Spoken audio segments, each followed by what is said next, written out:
안녕하세요, 강문석입니다. 오늘 이제 K리그 뭐 1부, 2부 이렇게 경기가 있어가지고 간만에 좀 영상이네요. 녹화로는 진짜 오랜만에 올리는 것 같고 뭐 그 또 빨리 빠르게 업로드하고 하러 가야 되기 때문에 녹화로 올리고, 그동안 이제 개인적인 일정 때문에 라방이나 이렇게 진행하지 못했었는데 이번 주 이제 좀 널널해져가지고 한 금요일이나 토요일 뭐 이때 하루 정도 또 쉴 수 있을 것 같고, 그 전까지는 아마 몰부독으로 계속 영상이 올라갈 것 같습니다. 어쨌든 K리그 한번 들어가 보는데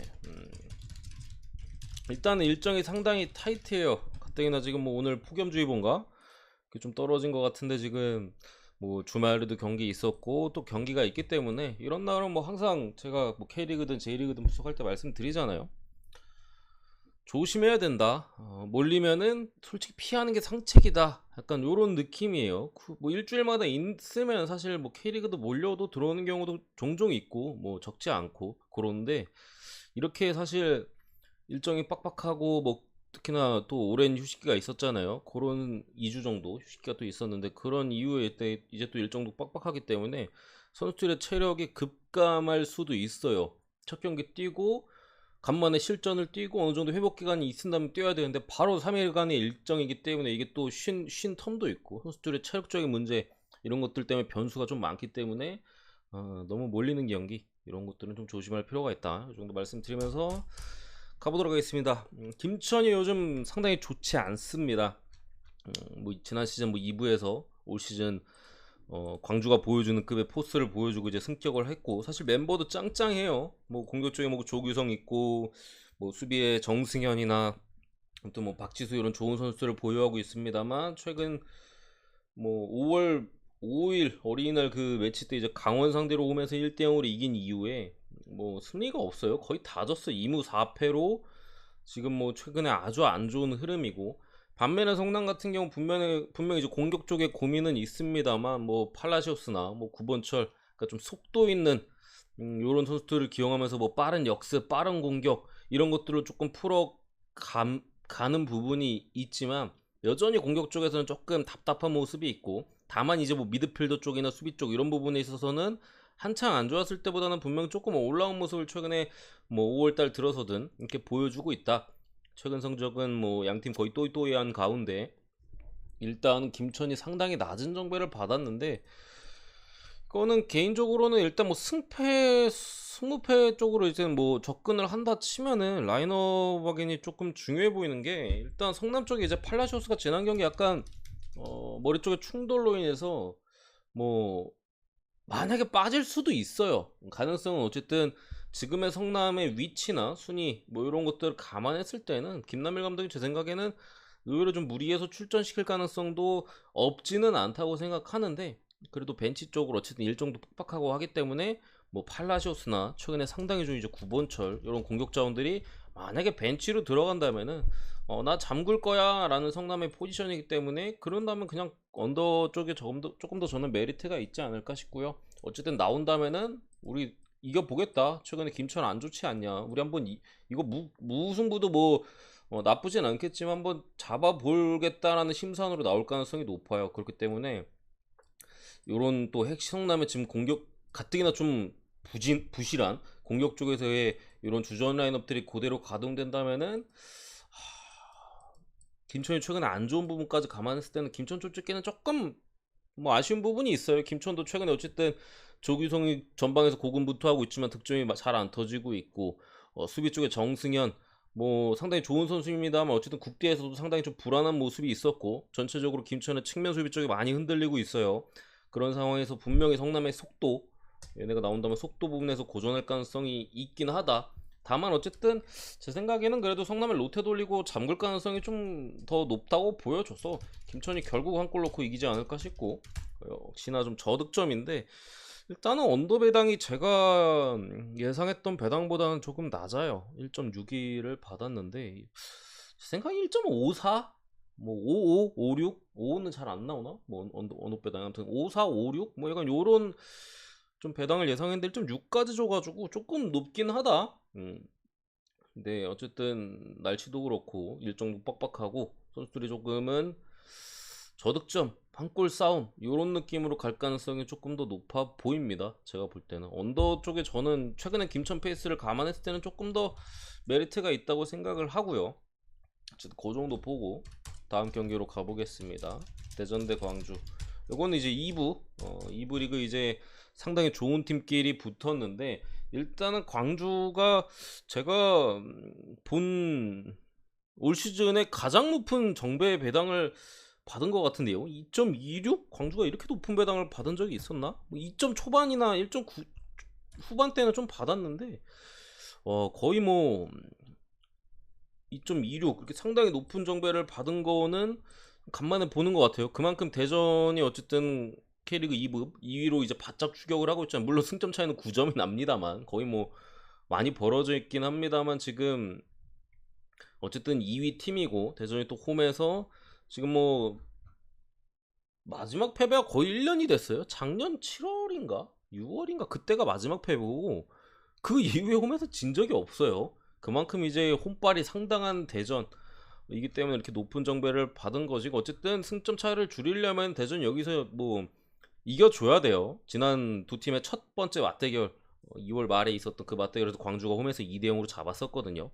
그런 부분인데 어쨌든 두 팀 다 최근의 페이스는 약간은 좀 떨어져 있다고도 볼 수 있어요. 물론 뭐 광주는 지난 전남전에 한번 비긴 거긴 합니다만 대전 같은 경우도 최근에 거의 지지 않고 있다가 6월 이제 재개 이후에 뭐 6월 13일 있었던 아산 원정에서 1대0으로 패배를 하기도 했었고 광주 같은 경우도 뭐 계속해서 이겨가고 있다가 전남 상대로 한번 제동이 또 걸렸잖아요. 전남 원정에서 1대0 1대1 무를 캤기 때문에 어쨌든 최근에는 두 팀 다 한창 좋았을 때의 모습은 분명히 아니다. 경기력적인 부분에서도 광주도 사실 광주는 어디랑 붙든지 자기만의 축구를 했었거든요. 수비적으로도 단단하고 확실히 주도권을 잡아가면서 상대가 좀 잘 비빈다 하더라도 결국에 득점을 올리면서 이겨버리는 그런 식의 내용을 했다면 지난 전남전에는 전남이 후반 이제 체력이 좀 빠지면서 광주가 주도권을 잡고 몰아쳤습니다만 그 전까지 한 70분 대까지 내용만 봤을 때는 전남이 상당히 잘했어요. 광주 상대로 이 정도까지 할 수 있나 싶을 정도로 잘 보여줬었고 대전 같은 경우도 어쨌든 뭐 주춤하고 있는 건 분명합니다만 홈이고 또 분명히 광주보다는 제 생각에는 실력은 좀 딸릴 수 있겠으나 동기부여적인 측면이나 이런 것들은 더 좀 기대해 볼 수 있고 광주는 막말로 야 우리 이거 그래도 무승부만 캐도 나쁘지 않다라는 마음이 분명히 있을 거예요. 일정도 타이트한 상황에서 반면에 대전은 아 우리 이거 이겨서 어떻게든 일단 좁혀보자 약간 이런 마음이 조금 있을 거기 때문에 배당도 광주가 지금 상당히 높게 받았고 요거는 제 생각에는 그래도 프렌 쪽으로 접근하는 게 맞지 않을까. 프렌 쪽 제가 공교롭게도 지금 광주 반대 프렌을 꽤 오래 본 것 같아요. 지난 뭐 전남과의 대결도 그랬었고 그 전에 광주가 상당히 어려움이 있었던 경기들 어디랑 했었지? 그 아산과의 아산 원정이었나? 그때 뭐 물론 마지막에 때려 추가 시간 20분인가 넘게 받은 그때부터 아마 광주 정배를 안 보고 있는 것 같은데 물론 그때 당시는 틀렸었죠. 그러다가 이제 지난부터 맞았는데 이것도 광주 배당이 상당히 높고 상황적인 사이즈로 봤을 때 무승부의 가능성도 좀 높아 보이고 해서 프렌 쪽의 접근이 좀 낫지 않을까. 그리고 두 팀이 어쨌든 공격력이나 여러 가지로 봤을 때는 분명히 이제 다득점으로 갈 만한 여지는 좀 있어요. 사실 뭐 언더를 저는 보긴 하는데 베팅하기엔 조금 어려운 사이즈 같고 이걸 오바를 좀 강하게 보시는 분들은 뭐 그렇게 막 저는 언더 일단 보니까 좋아 보이는 사이즈는 아니다. 약간은 두 팀 다 좀 조심스러운 경기 운영을 할 가능성이 제가 볼 땐 의외로 조금 있어 보이고 공격 쪽에서도 어쨌든 한창 좋았을 때보다는 조금 아쉬움이 분명히 있어요. 광주도 지난 전남전에 뭐 마지막엔 많이 찬스들을 만들어냈습니다만 놓치는 모습을 보여줬었고 그렇기 때문에 뭐 최근에 미드필더 쪽에 이제 김종우 이런 애들이 넣어주고 있고 그래도 뭐 엄지성이 국대에서 돌아왔고 이런 긍정적인 부분이 있습니다만 좀 조심스러운 경기 운영을 하지 않을까 저는 일단 이렇게 생각합니다. 대구 대 제주 다시 일부 리그로 돌아와서 일단 이 경기도 매치업 자체는 상당히 어렵죠. 사실 이거는 일단은 컨셉이 제가 생각에는 좀 그래도 좀 뻔하지 않을까 싶어. 사실 미드필더는 제주가 훨씬 좋아요. 아마 마음 먹고 제주가 주전 라인업이나 이런 것들을 좀 가동하고 정상적인 몸 상태라면은 주도권을 제주 쪽에서 가져갈 가능성이 상당히 일단은 높은 경기예요. 대구의 현재 미드필더 진으로 뭐 제주의 이창민이라든가 그런 이제 좋은 자원들을 상대로 조금 어려움이 분명히 있을 걸로 보이는데, 어쨌든 최전방에서의 무게감이나 공격진 이런 부분에 있어서 대구가 날카로움이 분명히 있거든요. 특히나 제주가 오늘 경기 어쨌든 김호규 수비 쪽에 이제 핵심 자원이 빠져 있는 상황에서 대구의 이런 제공권 그리고 세징야를 이용한 역습, 제주 같은 경우가 특히나 이제 뭐 안현범, 정우재 측면적 자원들이 상당히 공격 가담이 많잖아요. 그런 상황에서 대구가 역습을 때렸을 때 어려움이 분명히 있을 수가 있다. 더군다나 일정이 빡빡한 상황에서 오늘 또 아까 말씀드렸듯이 그 뭐야, 날도 상당히 더운데 또 대구예요. 그렇기 때문에 두 팀이 체력적인 문제 이런 것들이 어느 정도 나올 가능성이 분명히 있어 보여서 어... 대구도 사실 그렇게 좋지는 않거든요. 최근에 미드필더 쪽에서의 잔 실수들이나 짜임새 있는 그런 것들이 많지는 않아요. 어떻게 뭐 제카, 세징야, 라마스 이런 용병들을 이렇게 해가지고 어떻게 뭐 승점을 따내고 지지 않고 있는 사이즈인 건 맞는데, 그런 부분이 좀 아쉽고, 제주는 사실 크게 문제될 건 없어요. 지난 경기 인천 뭐 무고사가 벤치로 내려가 있던 체력적인 문제로 인천 상대로도 뭐 경기력 자체는 괜찮았었고, 물론 이제 막판에 조금 운이 따르면서 PK는 얻었고 뭐 인천은 골대 맞추고 그리고 빈 골대에 수비가 막아내고 뭐 이런 좀 운이 좀 따라주면서 뭐 승리를 거두긴 했는데, 오늘 대구 원정은 체력적인 문제도 그렇고 날씨 그리고 제주 측면 쪽 공격 자원들, 측면 쪽 수비 쪽 풀백이나 뭐 윙백 뭐 이런 자원들의 공격 가담이 좀 제한되는 점, 이런 점을 봤을 때 대구가 다시 한번 지지 않을 것 같아 보이고요. 어쨌든 제주가 그런 측면 공격 자원들의 공격 가담을 조심할 수밖에 없는 이 분위기 속에서 저는 저득점이 예상된다. 전형적인 한 골 싸움으로 가지 않을까 이렇게 생각을 합니다. 물론 무승부 가능성도 있고요. 그렇게 생각을 합니다. 수원FC 대 포항인데 이게 아마 오늘 제일 몰린 경기 같은데, 물론 제가 보지는 않았는데 그냥 흐름상으로 이게 제일 많이 몰렸을 것 같아요. 포항이 지난 경기 또 대승을 홈에서 이제 강원을 상대로 3대1로 이제 깔끔하게 잡아냈기도 했고, 근데 제 생각에는 포항은 사실 특히나 원정에 있어서 포항은 믿을 만한 팀은 아니에요. 제 생각은 그렇습니다. 기본적으로 뭐 지난 경기 그나마 긍정적인 부분이 뭐 이승모나 임상혁 이런 뭐 국내 공격 자원들이 득점을 터뜨렸고 완델손의 컨디션이 좋아 보였어요. 이런 부분에 있어서 긍정적인데, 사실 경기 내용적인 부분에 있어서 저는 뭐 그렇게 좋았다고 보진 않거든요. 임상혁이야 저는 항상 포항에서 아쉬운 선수라고 생각을 하고, 이승모도 득점을 터뜨리긴 했습니다만 약간 얻어 걸린 골이고, 이런 부분에 있어서 포항이 수원의 약한 수비를 얼만큼 괴롭혀줄 수 있느냐가 포인트인데, 그렇게까지 믿을만해 보이진 않는다. 포항도 사실 지난 강원전에 수비적으로는 분명히 운이 좀 따랐거든요. 강원이 놓친 건지 포항이 운이 따른 건지 무튼 그런 식에서 라스나 이승우 같은 수원의 강력한 공격 자원들을 상대로 실점에 대한 가능성은 분명히 좀 있어 보이긴 한다. 어, 이런 부분에 있어서 많이 몰릴 경기에는 제 생각 이런 빡빡한 일정에서는 그래도 피하는 게 뭐 찍으실 분들은 찍어 보세요. 뭐 저는 뭐 저도 일단은 뭐 포항이 지지 않을 걸로 보긴 합니다만 조금 뭐 찍고 싶진 않다. 무승부는 뭐 보고요. 뭐 2대1이나 뭐 1대1 가능성도 있어 보이고 2대2 가능성도 있어 보이는데, 어쨌든 어느 번뭐 1대1도 보이긴 합니다만 그래도 양 팀이 어쨌든 현재 상황이나 수비적인 부분 여러 가지 좀 감안했을 때는 그래도 오바 쪽에 조금 더 끌리긴 합니다. 사실 K리그 오바 정배는 안 찍는 게 좀 맞긴 하고 원래는 그래요. 메리트가 없으니까 K리그인데 오바 정배? 웬만하면 오바가 역배니까 오바가 보이는 경기나 오바가 나올 수 있는 거 역배로 달달하게 먹었으면 먹었지, 정배에 찍는 건 사실 크게 메리트가 없긴 한데, 일단 수원FC가 어쨌든 홈에서는 이게 왜 수원FC가 홈에서 공격적이나 관중 때문에 그래요. 관중들 재미있는 축구 원정 가면 수비하잖아요 수원FC가. 근데 홈에서는 공격적으로 해요. 관중들의 유치나 어쨌든 이제 2부에서 올라왔고 좀 그동안 이제 외면받았던 또 팀이기 때문에 수원은 수원 선성이 또 있고, 그러다 보니까 관중 재밌는 축구 약간 뭐 이런 것들을 보여주기 위해서 특히나 홈에서는 공격적인 좀 재미있는 그런 축구를 추구하기 때문에 그래도 찍는다면은 뭐 오바 정배 조금 불쾌하긴 합니다만 그래도 오바를 찍지 않을까 이렇게 생각을 합니다. 자, 그리고 마지막 경기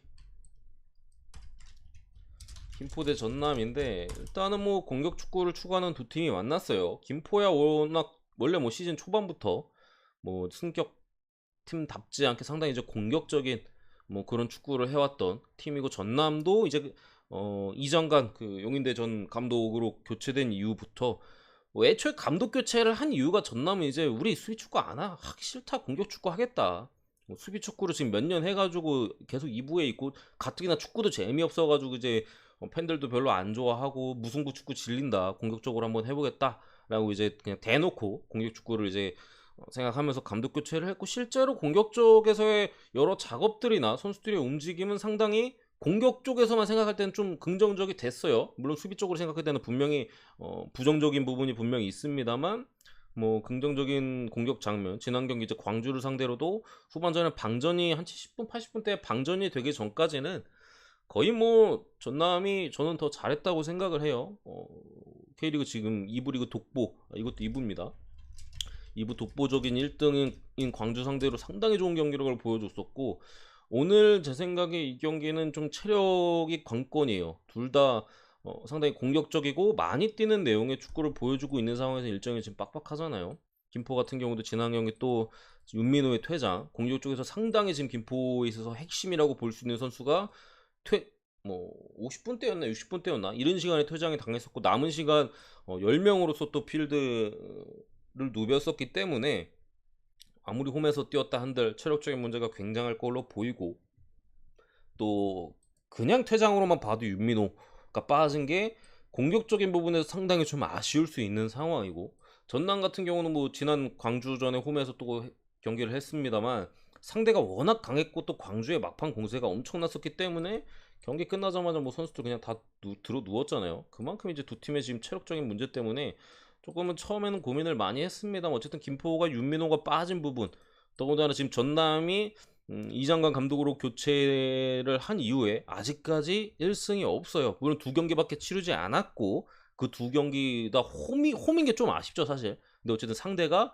최근에 뭐 윌리안을 필두로 상당히 좋은 모습을 보여주는 경남, 그리고 지난 경기에 이제 독보적인 이제 K리그 승격 후보인 광주를 상대로 어쨌든 지지 않았던, 뭐 무승부를 거뒀던 그런 경기, 좀 기대해 볼 만한 내용은 분명히 있어 보이고, 오늘 어쨌든 전남은 무조건 이기려고 들 가능성이 높아요. 윤민호 빠졌고 상대가 김포고 우리 경기력 최근에 괜찮았고, 그런 상황에서 요거는 제 생각에 전남 쪽으로 베팅하는 게 괜찮아 보이고요. 아마 전남 배당이 지금 제 생각보다 훨씬 더 잘 받았거든요. 2.29나 줬다고 이 배당을.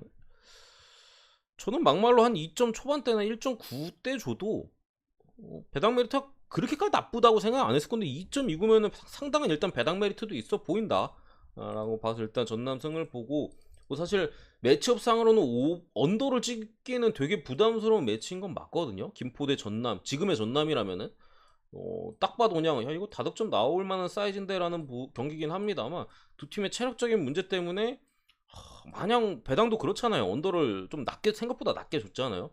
그런 부분에 있어 조금 쫄리긴 한다.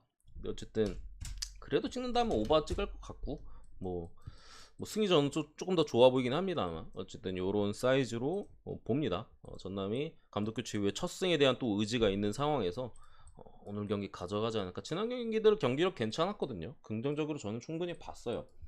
그런 측면에서 뭐 체력적인 문제 관건이 될 만한 뭐 그런 경기라고 일단은 생각을 합니다.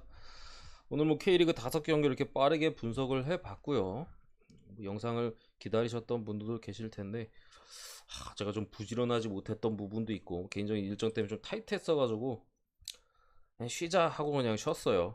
어쨌든 뭐 주말 금요일이나 토요일에 아까 말씀드린 대로 또 하루 쉴 것 같긴 한데 일이 있어가지고 그때까지 다시 한번 또 열심히 달려보겠습니다. 아마 오늘 저녁에 밀브로 또 이제 라이브를 또 진행할 것 같습니다. 그때 뭐 이렇게 라이브를 또 진행할 거고, 어쨌든 K리그 분석은 오늘 좀 일찍 올라갈 것 같은데 여기까지입니다. 구독과 좋아요 한 번씩 부탁드리고 감사합니다.